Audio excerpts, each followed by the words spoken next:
다 같이 무사기도 드림으로 수요 예배를 하나님 앞에 드리겠습니다.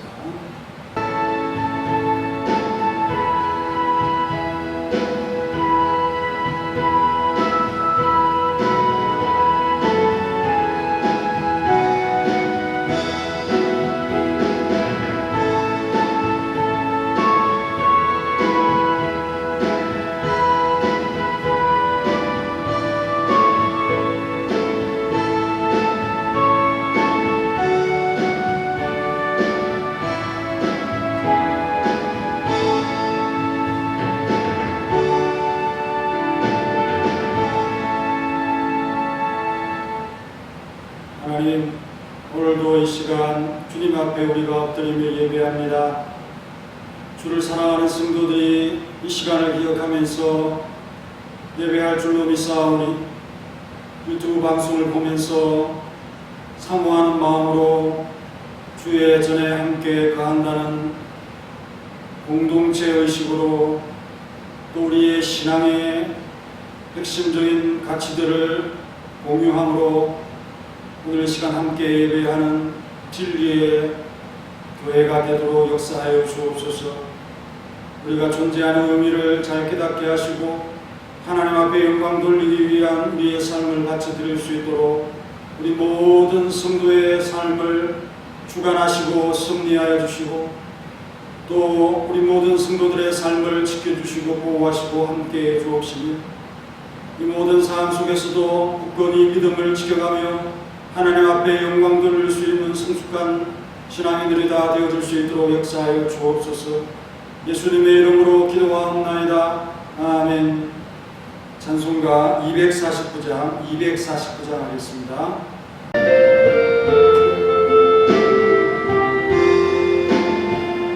주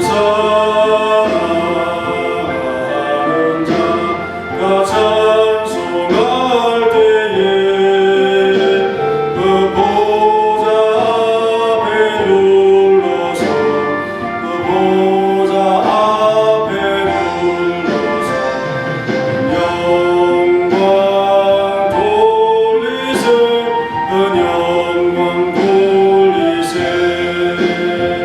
저 밝고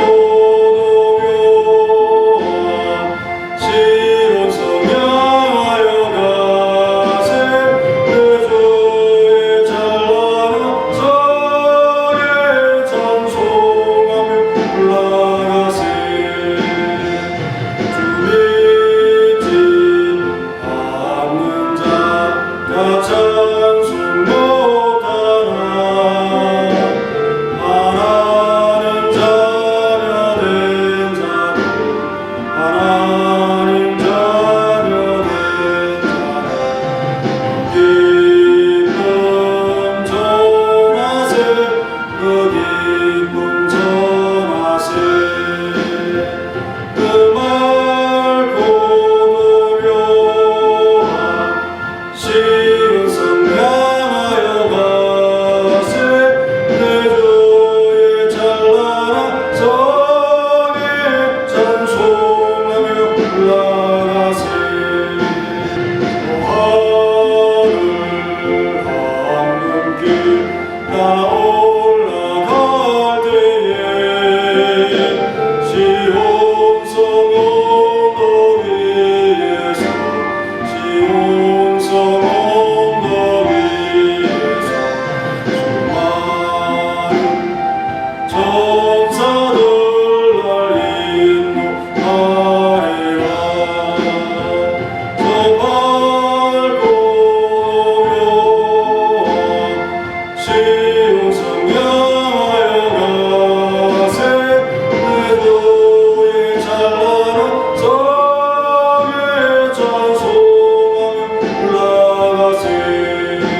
이사야 2장 14절 15절 그러므로 보라 내가 그를 타일러 거친 들로 데리고 가서 말로 이루하고 거기서 비로소 그의 포도원을 그에게 주고 아골 골짜기로 소망의 문을 삼아주리니 그가 거기서 응대하기를 어렸을 때와 애굽 땅에서 올라오던 날과 같이 하리라.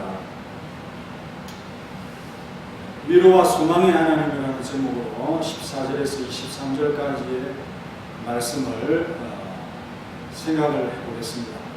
오늘은 14절부터 15절까지만 바로 보려고 합니다. 이 14절부터 본문의 분위기가 달라지고 있죠. 이전까지는 심판의 하나님으로서 진노의 음성이었다면 이제는 달래고 위로하는 여전히 이스라엘을 사랑하고 생각하시는 하나님의 음성을 듣게 됩니다. 우리는 그럴 때 또 평안하고 안심하는 마음이 들고 우리의 체험이 아니고 간접적인 체험이지만 하나님이 진노하실 때는 또 진노의 음성을 두려운 마음으로 듣고요. 또 달래고 위로하는 아버지를 또 만날 때는 평안을 느끼는 것이 우리의 마음이 아닌가 생각이 듭니다. 우리는 하나님의 이 복잡한 생각을 너무 단순하게 여겨서 오해해서는 안 되죠. 지혜롭고 또 단호하시기도 하지만 어떤 때는 이 복잡한 심 감정을 가지고 계신 것을 볼 수 있습니다. 칼로 베이듯 잘라내고 끊어내고 버리는 분이 아니라 끈기 있게 우리를 설득하고 이해시키고 타일르고 그 백성을 친절하게 케어해 가신다 하는 사실을 발견하면서 또 하나님의 자유로움과 인자함을 보면서 하나님다우시구나 하는 마음을 갖게 되는 것이죠. 14절에 그를 타일러 거친 들로 나간다. 거친 들은 강야를 말하죠. 그래서 거기 가서 그녀의 말을 들어주고 이렇게 표현했습니다. 그래서 그녀를 강야로 데리고 가겠다. 하나님은 배반한 이스라엘에게도 친절을 베푸신다는 말씀입니다. 보라 내가 그녀의 귀를 기울이고 들어주겠다. 또 그녀를 설복시키겠다. 그녀를 강야로 데려가서 타이르겠다. 여기서 그녀라고 표현하는 대상은 배반한 이스라엘을 지칭하는 말입니다. 호세아의 아내 고멜이 남편을 배반한 이스라엘을 상징화시켜서 현실 세계 속의 고통을 안고 하나님의 마음을 체험하면서 예언하는 승리자 호세아의 심정을 담고 있다. 그렇게 볼 수 있죠. 아내를 위로와 소망으로 이렇게 타이르면서 다시 데려오는 그런 남편 어디 있겠습니까? 하나님이 바로 이스라엘에게 그런 분이셨다는 거죠. 타일러라고 하는 이 표현은 히브리어 파탄데요. 원래는 이 열다라는 것입니다. 소망의 문이라는 단어가 나오는데 그것과 연결이 되어진다고 봅니다. 공간이 넓어서 또 단순하고 그리고 어떤 때는 속이고 유혹하고 깨어낸다 이런 뜻도 되지만 설득하다 이런 뜻도 됩니다. 그래서 여기에서는 친절하게 설득하는 그것을 의미한다고 볼 수가 있습니다. 문맥상 그렇게 보는 거예요. 지금까지 하나님은 여러 가지 방법을 통해서 그 백성에게 고통을 입혀준다고 예언을 하고 있습니다. 그런 다음에 자기가 그들에게 친절을 베풀어 주셨다. 이렇게 음성의 어떤 이 높낮이가 달라지는 이 하나님을 발견할 수 있습니다. 그뿐 아니라 모든 형벌을 그들의 구원에 도움이 되도록 하십니다. 그 앞에 나오는 여러 가지 형벌을 그걸 단순히 보지 말고 앞으로 어떻게 풀어가실지에 대한 힌트가 되는 것이다.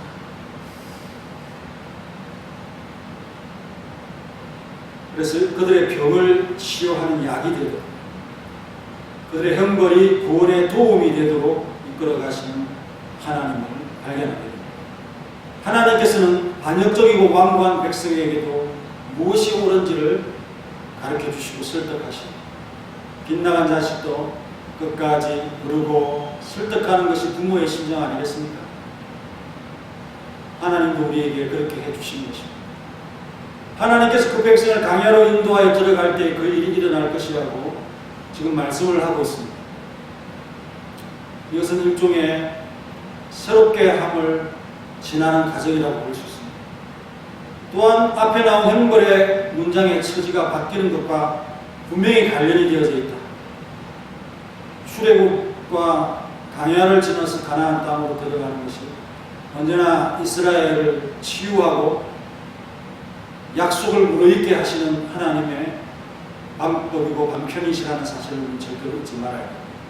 그리고 이것은 항상 반복이 되어진다. 그러면 앞에 3절에 내가 그녀를 출생하는 날과 같이 벌거벗게 놓겠다 이런 말씀을 하셨는데, 15절에 어렸을 때와 애굽 땅에서 올라오던 날과 같이 하리라는 말씀을 연결해서 봐야 되겠죠. 이렇게 연결될 수 있는 것은 그 백성의 첫 구속은 그들의 출생과 같다. 여러분, 태어날 때는 아무것도 잊지 않고 적신으로 나오는 것입니다. 그것이 바로 강야를 지난다 하는 이 표현과 15절의 말씀과 또 3절에 내가 그들을 출생하는 날과 같이 벌거벗게 놓겠다, 이 말씀을 연결함으로써 우리가 이 말씀을 이해하게 되어야 한다 하는 사실을 먼저 말씀을 드리고 싶습니다. 출애굽할 때를 어릴 때라고 말을 합니다. 마치 사람이 성장하는 것 같은 그런 표현을 말씀을 하시는데, 바로 출애굽은 다시 출생하는 그런 것과 연관지어서 우리가 볼 수가 있는 것입니다. 그리고 그 출애굽 이후에는 강야 생활을 했던 거죠. 여기에 거친 들이라는 표현과 강야라고 하는 이것은 그것과 무관하지 않다 하는 사실을 이제 생각하면서, 이것은 마치 그들이 무덤 속에서 나온 것과 똑같았다 하는 사실을 또 의미를 부여하면 이것은 생명을 얻는 것이죠. 그들은 애굽의 폭력에서 해방되었을 때에 새 생명을 얻었던 것입니다. 그러므로 하나님께서는 그들을 자신을 위한 백성으로 출생시켰다라고 볼 수 있습니다. 그리고 강야로 인도한 다음 설득시키겠다라고 덧붙이고 있습니다. 곧 그녀 이스라엘이 유순해지도록 하겠다는 뜻입니다. 이 말씀을 통해서 그가 암시하는 것이 무엇이냐? 이 백성은 극도의 재앙을 맞을 때까지는 그들에게 희망이 없을 것이다, 그런 말.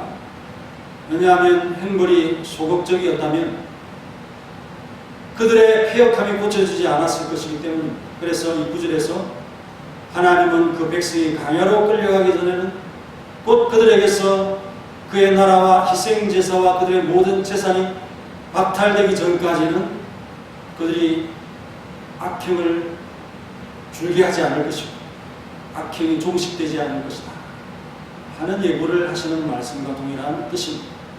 그렇습니다.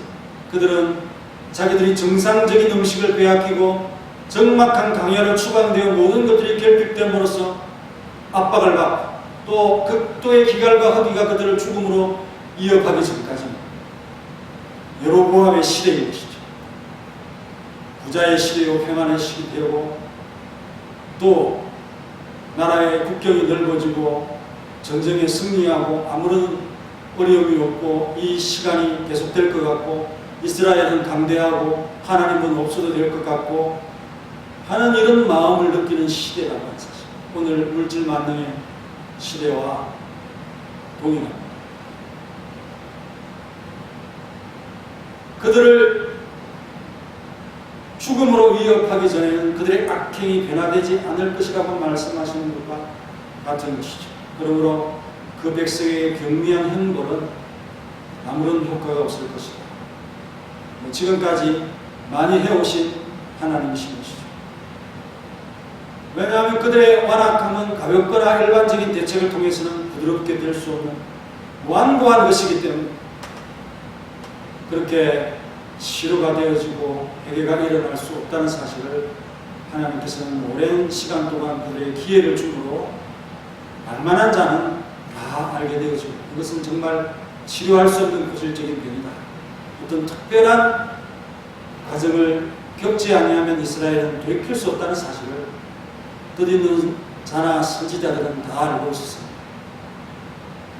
바로의 완고함이 큰 심판들을 부르는 것 같은 이치였죠. 하지만 바로에게는 설득이 없죠. 그러나 이스라엘은 평번을 통해서라도 끝까지 치료의 소망을 품으시는 하나님이십니다. 어떤 면에 그럴 때 인생은 귀찮음을 느낍니다. 그냥 단번에 하나님께서 그냥 절단을 해버리면 끝나는 건데, 하나님께서 또 귀찮게 설득하고 아프게 하고 설득하고 아프게 하고 하니까 오히려 바로와 같은 일을 동경하지 않는, 그렇게 참 어리석은 백성들의 모습을 보게 됩니다. 그러므로 강야에 관한 이 말씀도 큰 위로로 가득 차 있다. 신실한 자들을 위한 말씀이다 하는 사실입니다. 그들이 유랑지로 악한 자들과 함께 끌려가는 것입니다. 그럴 때 이 말씀이 위로가 되어서 그들의 마음을 소망으로 가득 차게 한다는 거죠. 그런 위로가 없었더라면 완전히 시리에 빠졌을 것이고, 마치 하나님의 선택의 거울과 같았던 그 땅을 더 이상 볼 수 없게 되었다고 하는 이 낭망 속에서 정말 절망할 것이 분명합니다. 더 이상 아무런 공동체도 없고 아브라함의 씨도 없는, 교회도 없는 여러 곳으로 산산이 흩어지게 되었을 때 큰 위로의 선포를 호세아를 통해서 들을 수 있습니다. 하는 사실을 발견하게 됩니다. 이는 깨달은 자에게 주시는 비밀의 안무와 같은 역할을 하는 것이죠. 여러분들이 하나님의 말씀을 들을 때에 불신자들과 다른 위안과 위로를 얻는 것은 바로 이 암호의 내용을 여러분들은 해석할 수 있기 때문입니다. 그러므로 주께서는 이런 방식으로 신실한 자들의 슬픔을 가라앉혀 주시는 거죠. 비록 그들이 출애굽 때 강야로 들어간 후에 다시 한번 강야로 끌려가게 나가게 되었지만은 그들을 처음에 구속하신 하나님은 아직도 여전히 동일하신 하나님이시고, 그가 그들의 조상들을 위해서 베풀어 주신 권능과 힘을 똑같이 지니고 계시는 하나님이시라는 사실을 이 신실한 자들에게는 확신을 시켜주면서, 재앙이 심하면 신실한 자나 악한 자나 가리지 않는 것입니다. 재앙이 그리스도인들을 피해 다니고 태풍과 홍수와 가뭄이 불신자들의 집만을 골라치는 것이 아닙니다. 그것은 고센이라는 지역을 구별하신 특수한 사례를 일반화하는 오류인 것이죠.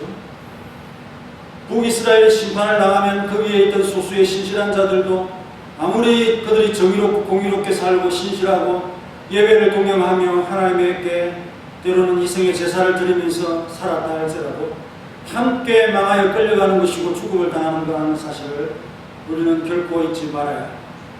나라가 망하면 불신자들만 망하는 것이 아니죠. 신자들도 같이 고통을 당하지만 그들과 다른 것은 소망과 확신을 가진 상태인 것입니다. 하늘에서 비가 내리는데 의인과 악인의 밭을 구별하지 않듯이 요즘 유행하고 있는 코로나라고 하는 이 질병이 교회를 비켜나가는 것이 아니다. 그래서 하나님께서 성도에게는 이 병을 주시지 않을 것이라고 하는 그릇된 이 오류를 가지는 그런 자들이 되어서는 안 됩니다. 미련한 것입니다. 더 철저히 방역하고 조심하지 아니하면 같은 위험에 처해진다는 것을 우리가 생각하면서 교회가 그런 부분에 무척 더 조심했어야 된다. 세상이 어떻게 이 사건을 다루든지 빌미를 주지 않아야 된다, 이런 참 입장에서 교회가 지혜롭지 못하다 하는 사실을 발견을 합니다. 따라서 이 말씀을 통해서 전하고자 하는 선지자의 의도가 무엇인가? 재앙은 그들의 마음을 겉으로 큰 공포로 뒤흔들어 놓았어 하나님의 은총을 믿는 모든 확신을 박탈해가고 자기들은 완전히 버림받았다고 생각하게 만들었다는 사실입니다. 그러나 그들의 앞에 강야를 펼쳐놓으신 분은 누구십니까? 하나님이시라는 거죠. 신자들은 바로 그 하나님을 보게 됩니다. 무슨 생각이냐? 내가 본래 너희를 강야에서 이끌어내지 않았는가? 나의 권능이 그때보다 축소되었느냐? 나를 믿어라. 나를 의지해. 나는 진실로 너희 조상들이 보았던 그 하나님과 계속 똑같은 하나님이었다 하는 사실을 우리에게 위로로서 주시고 있다는 것입니다. 내가 너희를 다시 광야에서 이끌어내겠다. 이런 믿음의 소리를 성도들에게 들려주고 있는 것입니다. 동시에 하나님께서는 그들의 이 병이, 이 나라에 든 병이 성도들의 눈에도 보여지듯이 불치의 것이라는 거죠. 그래서 이것을 상기시켜 주면서 이것은 다만 그들이 강야로 끌려가 그들의 나라가 박탈되고 하나님의 은총의 모든 증거들이 박탈되고 그들이 더 이상 헛된 확신으로 자신을 속이지 못하게 될 때 비로소 하나님께서는 그 참 엄청난 권능의 손인 의로의 손을, 치료의 손인 라파의 손을 들고 치료해 주시는 것이다 하는 이 사실을 성도들을 하여 깨닫게 하시는 것이죠. 그래서 여기서 말로 위로하고의 행위는 무엇이냐? 친절한 말로 위로하고 슬픔을 달래주면서 친절을 베풀고 희망을 주면서 전에는 슬픔에 빠져있던 자에게 숨을 자유롭게 쉬고 용기를 내어 더 나은 상황에 대한 희망을 품게 하는 그 일이라는 사실을 우리는 발견하게 됩니다. 자유로운 위로의 하나님을 발견하게 되고 소망의 하나님을 발견하는 것이죠. 하나님께서는 이스라엘 백성 중에 어떤 치유의 가능성이 있기만 하면 그들에게 용서의 희망을 전적으로 박탈해 버리시는 분이 아니십니다. 비록 그 책망은 엄격할지라도 그 결실에서 나타나는 바와 같이 그것은 유익한 것임을 분명히 보여줄 것입니다. 하지만 그들이 성급하게 하나님은 왜 더 일찍이 자기의 엄격하심을 완화하시지 않나? 라는 이 질문을 더 이상 하지 못하고 아직 때가 되지 않았다, 무르익지 않았다는 그 신호를 계속하여 주시면서 인내하고 견디어 나갈 수 있도록 믿음, 인내의 믿음을 그들에게 주시는 지혜로운 하나님을 만나게 되는 것입니다. 할렐루야. 그들이 단계적으로 엄중한 행보를 통해서 굴복하고 겸손해지지 않으면 하나님의 자비를 받을 수 없기 때문입니다. 이제 신실한 자들에게 그 고난과 어려움 이후에 소망의 말씀을 선포하고 계신데 15절에 거기서 비로소 그의 포도원을 그에게 주고 악을 골짜기로 소망의 문을 삼아주며 강야 같은 현실이 그곳에서 포도원이 있고 악을 골짜기의 소망의 문을 보게 되어지는 그런 놀라운 은혜를 그들이 체험하게 된다는 말씀이 아니겠습니까? 그리고 그가 거기서 응대하기를 어렸을 때와 애굽 땅에서 올라오던 날과 같게 하리라 이렇게 말씀을 했습니다. 내 은총의 확실하고도 명백한 증거를 제시해야 그들과 하해야 되었다 하는 그 어떤 이 눈에 보이는 가시적인 그것을 주겠다라는 말씀이죠. 확실히 느낄 수 있도록 보여주겠다는 말씀입니다. 호세아는 이제 명백하게 하나님의 은총이 실물로서 드러날 것임을 선언하고 있는 것입니다. 포도원을 주겠다는 말씀, 앞서 포도나무와 무화과나무를 파멸시키겠다는 말씀과 관련이 없을 수 없죠. 파멸시켰지만 포도원이 있게 하겠다. 포도나무는 흡족해 해주는 것으로서 마음을 유쾌하게 해주는 그런 특성을 지니고 있습니다. 시편 104편 15절에 보면 사람의 마음을 기쁘게 하는 포도주와 사람의 얼굴을 윤택케 하는 기름과 사람의 마음을 힘있게 하는 양식을 주었도다. 이런 말씀을 하고 있습니다. 포도는 풍요로운 삶을 위한 목적으로 평안의 때를 상징하는 나무죠. 반면 무화과는 빵을 대신하는 임시방편의 수단으로서 자주 사용이 되고 있습니다. 그러므로 다 파멸되었지만 포도원이 아직 남았다는 것은 약속이 아닌 실물로서 희락과 평안의 시간을 다시 찾게 되었다는 말씀 아니겠습니까? 또 악을 골짜기로 소망의 문을 삼아주리니 했습니다. 악을 골짜기, 곧 악을 평원이죠. 골짜기는 이 산과 산 사이의 넓은 평원을 표현하는 바로 그 단어입니다. 그런 지점을 말하는 거죠. 그래서 악을 평원, 어떤 면에서 이 포도원이 있을 수 있는 그런 곳입니다. 그 백성이 어렸을 때 그들이 강야를 지나 나왔을 때 이 평원을 보았습니다. 갑자기 풍요로운 그런 모습을 발견하죠. 도련한 변화가 그 백성들에게 일어나는 것을 상기시키면서 너희들에게 똑같은 체험을 하도록 할 것이다. 이런 말씀입니다. 이스라엘 백성들은 광야에서 나오자마자 아굴 평원으로 들어갔습니다.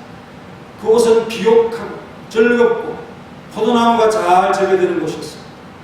그들은 이미 가꾸지 아니하는 포도나무가 그곳에 즐비하다는 것을 발견하게 되면서 풍요의 마음을 느낍니다. 그들이 지나온 광야는 어떻습니까? 너무도 달랐죠. 다른 풍요가 그곳에 넘치고 있었습니다. 이제 다시 그 풍요를 맞이할 것을 소망케 하는 표현을 사용했습니다. 광야에서는 수천 명의 그 자기의 가까운 친지와 가족들이 죽음을 가지면서 기근과 기갈과 이런 고통 속에 살아왔습니다. 이제는 포도나무에서 나는 음료를 마실 수 있게 될 것입니다. 그래서 해계 후에는, 단련 후에는, 시험 후에는 지체하지 않고 모든 기근과 기갈에서 해방시켜 주시는 하나님의 능력을 다시 체험하게끔 하겠다 하시는 말씀을 하고 있는 것입니다. 그때의 경험을 상기시켜주는 말씀으로서 이렇게 우리에게 위로하시면서 우리가 알지 못하는 것으로서 말씀하시면 우리는 잘 알아듣지 못하고 정말 가까이 들을 수 없지만 이렇게 지나온 세월들 속에서 경험했던 하나님을 다시 상기시키면서 너희들이 어렸을 때에 그 강야를 지나면서 경험했던 아굴 골짜기의 소망의 문을 다시 한번 체험해 주겠다 하는 말씀입니다. 하나님께서는 지금까지 우리 서문학교회에 소망의 문이 되시지 않았습니까? 어려움이 있었지만 지나고 나면 언제나 어떻습니까?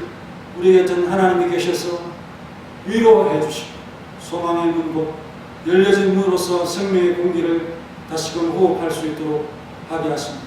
지독하게 코로나가 우리를 고통스럽게 하고 있지만 이 기간이 지나가면 또다시 언제 그랬냐는 듯이 우리 성숙한 성도들은 다시 교회에 모일 것이고 하나님을 찬양할 것이고 기도할 것이고 또 두려웠던 마음이 이제는 평안의 마음으로 바뀌면서 하나님 안에서 영원한 생명을 누리는 이 세상 사람들이 경험하지 못하는 그러한 아굴 골짜기로 소망의 문을 삼는 하나님의 역사, 포도원의 역사를 보게 되어지는 은혜가 여러분들에게 임할 것입니다. 확신하시기를 간절히 바랍니다. 우리 한번 불을 끄고 이 말씀을 생각하면서 다 같이 기도하시고 코로나로 고통을 당하고 이를 지나가기 위해서 어쨌든 지혜롭지 못한 것 같고 이렇게 병이 일어나는 곳이나 안 일어나는 곳이나 한꺼번에 이렇게 통제하는 그런 이 통제 사회를 만들어가는 공무원들이 별로 지혜롭지 못하다고 생각이 들지만 어쨌든 그들에게 맡겨진 이것을 잘 통제하는 수밖에 없지 않습니다. 그것을 위해서 여러분들이 기도해 주시고 지혜롭게 좀 하고 교회를 좀 이렇게 공평하지 못하게 하는 그런 조치들을 취해서 질병이 없는 교회까지 어려움 당하도록 하지 않도록 이렇게 여러분들이 기도하시면서 다음 주에는 아마 다시 이렇게 이 장소에서 예배드리지 하지 않겠습니까? 그 일을 위해서 기도함으로 오늘 수요 예배 여러분들의 마음을 고백하길 바랍니다. 같이 기도하겠습니다. 하나님, 진노의 음성으로 말씀하신 하나님께서 여전히 이스라엘을 사랑하고 생각하시는 하나님의 부드럽고 친절하신 음성을 보면서 좀 하나님다우시다 하는 마음을 또 발견합니다. 하나님을 배반한 이스라엘에게도 친절을 베푸시고 그들의 말에 귀를 기울여 주시며 타일러 주시고 아까 거짓에 대한 깨달음을 가질 수 있도록 도와주신 은혜를 감사합니다. 현실 세계 속에 고통을 안고 하나님 마음을 깨달은 호세아의 참 음성으로 들려주시는 하나님의 소리를 발견하면서 정말 이 세상을 향해서 하나님께서 우리를 사용하시고 주님의 도구로서 우리를 파송하시고 보내오셔서 주의 능력과 주의 그 자애로운 마음을 전달할 수 있는 귀한 사역자들이 될 수 있도록 주의 종들이 되고 주님의 직분자들이 될 수 있도록 도와주시옵소서. 이제 강야로 우리를 인도하시겠다. 하시는 말씀을 하고 계십니다. 새롭게 우리를 변화시키겠다는 말씀이기도 합니다. 우리를 순종하는 자들로, 유순한 자들로 그렇게 만들어 가시겠다고는 하나님의 참 손길을 느낄 수 있습니다. 비록 그 강야의 고통과 힘듦이 불의한 자들과 함께 당하는 그런 어려움이 답답하기도 하지만은, 그러나 강야를 끝나고 회개한 백성, 깨끗하게 된 백성이 경험하게 될 아골의 평안의 그 포도원을 우리가 기억합니다. 처음 이스라엘이 구원받았을 때에 가나안 땅을 바라보면서 그들이 가졌던 그 경험을 상기시키는 우리 주님의 참 마음입니다. 이런 위로가 없었다면 얼마나 믿는 자들도 낙심에 빠졌을 것입니다. 하나님의 존재를 의심할 수도 있는 그런 상황 속에서 우리는 주님만을 믿고 주님을 의지하면서 나아갈 수 있는 담대한 성도들이 되어진 것을 감사합니다. 주님은 항상 동일하신 분으로서 언제나 우리에게 함께 계시고 구원이 되어주시는 하나님이신 것을 생각하고 있습니다. 비록 지금은 의인과 악인이 구별 없이 고통을 당하고 있지만, 그러나 구원받는 백성, 설득하고 위로하는 백성, 은총을 베풀어 줄 백성은 하나님의 백성밖에 없다는 이 말씀을 늘 항상 기억할 수 있도록 도와주시고, 내가 너희를 다시 강야에서 이끌어내겠다는 믿음의 소리를 이 말씀으로부터 들을 수 있는 믿음을 주시옵소서. 이제 우리의 눈으로 포도원을 볼 수 있도록 하나님께서 하시겠다고 하는 이 말씀을 바라봅니다. 정말 악을 골짜기로 소망의 문을 삼아주시겠다고 하는 이런 참 표현을 통해서 소망적으로 서문학교회의 내일을 바라보고 미래를 바라보면서 다시 한번 참 힘을 내어 걸어가려고 합니다. 은혜를 베풀어 주옵소서. 포도원은 기쁨의 골짜기가 아니겠습니까? 우리의 마음을 풍요롭게 하고 즐거워하게 하는 그런 기름진 곳이 아니겠습니까? 약속의 땅이 아니겠습니까? 희락과 평안의 땅이 아니겠습니까?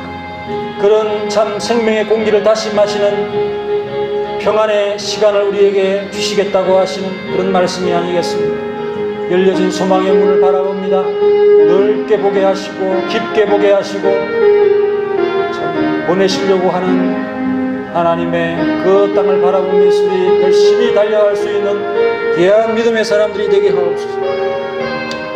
코로나로 고통당하는 우리의 백성들을 지켜주시고 함께해 주시고 빨리 나음을 입을 수 있도록 도와주시고 이런 위험으로부터 다시 벗어날 수 있도록 도와주시고 그래야 경제가 다시 회복될 수 있도록 하나님께서 함께 하시며 우리 사랑하는 성도들이 자유롭게 왕래할 수 있고 교회도 참 시간에 구애받지 아니하고 나올 수 있고 시간마다 하나님의 전에서 기도하는 찬양하는 소리가 넘쳐날 수 있는 교회로 다시 회복시켜 주시길 기대하면서 참 빨리 이 모든 어려움이 지나가기를 바라는 마음을 가지고 있습니다.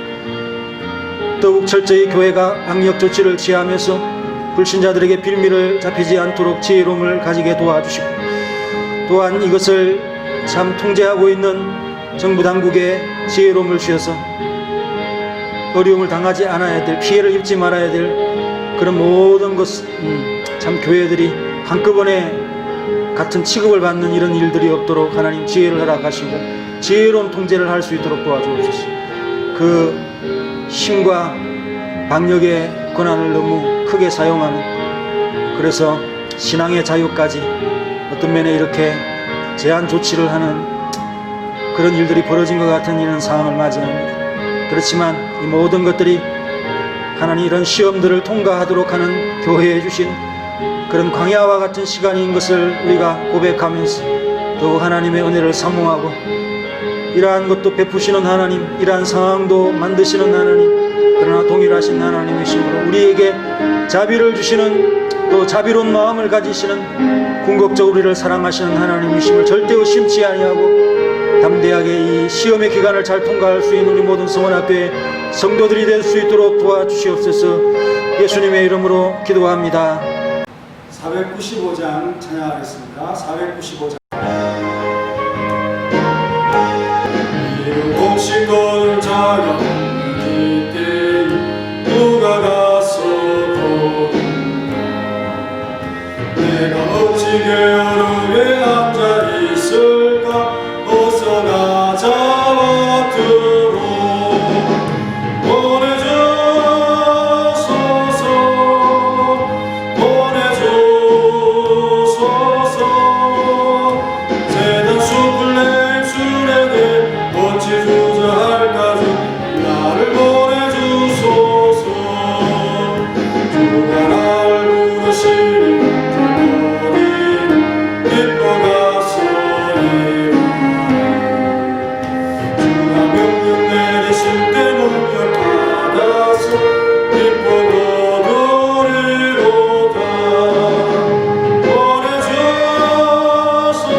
후에 영상을 좀 빨리 찍어서 올리겠습니다. 그래서 우리가 그 영상이 올라올 때 여러분들이 어느 시간이든 예배하고 또 기도하고 찬송하고 이런 삶을 꾸준히 이어감으로써 믿음을 유지해가는 게 매우 중요합니다. 여러분들의 마음이 변함이 없겠지만 몸이 마음을 움직여갈 수 있다 하는 그런 위험성이 있기 때문에 별 긴 시간은 아니고, 하지만 우리가 심리적으로 주일에 우리가 나오든 안 나오든 그 시간에 항상 예배 시간에 성도들이 예배하고 있다는 것과 그렇지 않는 것에 차이가 있습니다.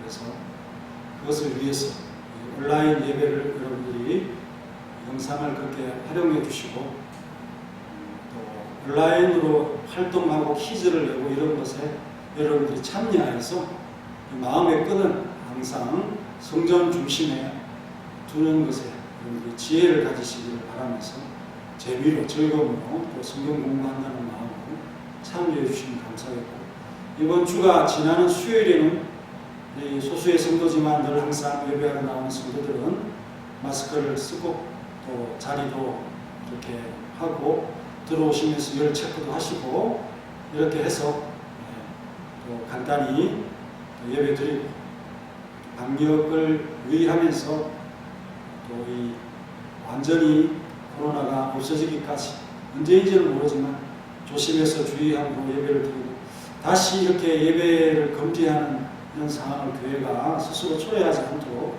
우리가 조심하면서 예배를 드리고요.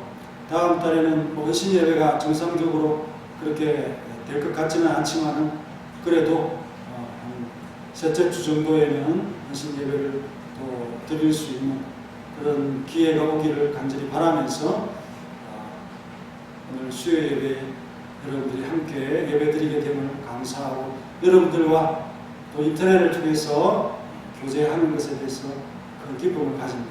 그리고 새벽마다 수요일, 목요일, 금요일 영상이 올라가는데 새벽 말씀에 또 여러분들이 하고 싶은 말도 이렇게 하니까 새벽에 그 메시지도 보면서 우리 함께 지혜롭게 잘 대처해 나가는 우리 사랑스럽고 성숙한 우리 서문학교의 모든 성도들이 되시길 바랍니다. 오래 만나지 못해서 많이 궁금하고 또 기다려지고 보고 싶고 이 마음 참 큽니다. 이 대면이라는 것이 얼마나 하나님 우리에게 주신 큰 행복인가를 다시 한번 느끼고, 이 빈 홀을 바라보면서 물론 뭐 사람들이 있는 것만큼 힘이 나지 않지만 그러나 여러분들을 생각하면서 힘을 내어서 영상을 찍으려고 노력을 합니다. 그리고 메시지도 또 잘 준비해서 하려고 애를 쓰기 때문에 말씀에 여러분들이 잘 참 경청해 주시면서 시청하고, 또 유튜브를 구독을 2번을 누르면 구독 취소가 되니까 한 번만 누르시고, 그거는 뭐 돈을 내는 것도 아니고 여러분들의 그 편리하게 그 사이트로 우리 채널이라고 합니다. 유튜브에서는 그 채널로 옮겨가게 하는 그런 버튼이 되기 때문에 그 구독 한 번을 눌러주시면 편하게 다음번에는 이용하실 수가 있습니다. 서문학교, 안동 서문학교라고 여러분들이 그 핸드폰 문자 치기가 힘드시잖아요. 버튼만 딱 한 번 누르면 바로 그 채널 안으로 들어가서 올렸던 모든 영상을 다 볼 수 있습니다. 그래서 영상을 한 번만 보는 게 아니라 여러 번 보는 것이 바로 온라인의 장점이다. 그리고 시간 구애받지 않고 언제든지 볼 수 있는 것이 좋다. 그리고 이것을 여러분들이 다른 어떤 사람들에게도 소개해서 전도를 할 수 있는 그런 채널로 여러분들이 이용하시면 되겠습니다. 우리 다 같이 288장 마지막 절만 하고 축도로 예배 마치겠습니다.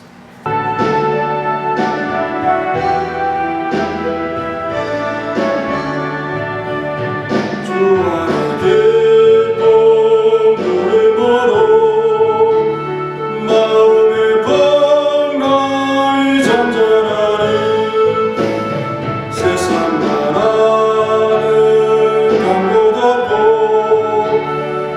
속한 주만 보이다.